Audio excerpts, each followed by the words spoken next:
Всім доброго ранку. Ми прийшли поубирать. Вот у нас люди так живут, рядом жилые дома. И люди сами себе тут делают мусор. Это не те, что рядом живут, это те, что отдыхают. Ну, те, что отдыхают, ну, все равно. Можно собраться и хоть чуть-чуть поубирать. У нас вот тут...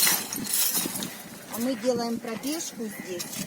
А мы Нам здесь... неприятно. Да, нам неприятно здесь бегать, потому что здесь мусор, стекла. И можно здесь поранить себе ноги. Так что мы решили сделать, навести немножко тут порядочек. Вот. Доця, утренний заряд бодрости, да? А, сигаретами. Ну это же не твои сигареты. Правильно? Мы сейчас поубираем. И, наверное... Ой. И, наверное, пробежимся. Пойдем снова убирать. Да. Дальше тоже. Все. Всем хорошего дня. Погодка хорошая.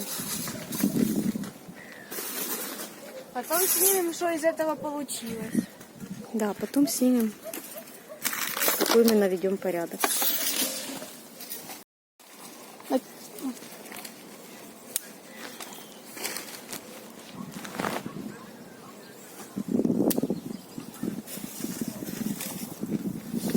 Короче, никаких кругов не хватит.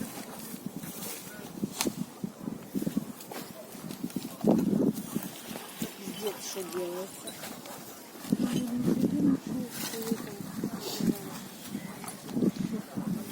Надо было мне взять большие ключи.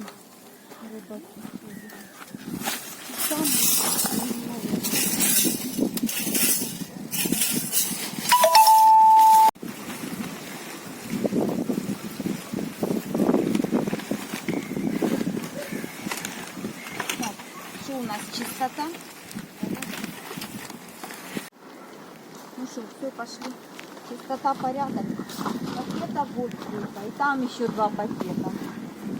Ну, насобирали так нормально. Если бы каждый так собирал, более-менее чисто. Ну все.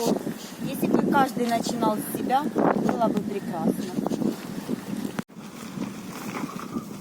Что, идем на мусор, несем. Сегодня машина. Будем отправлять. Начинайте все с себя. Помогите природе.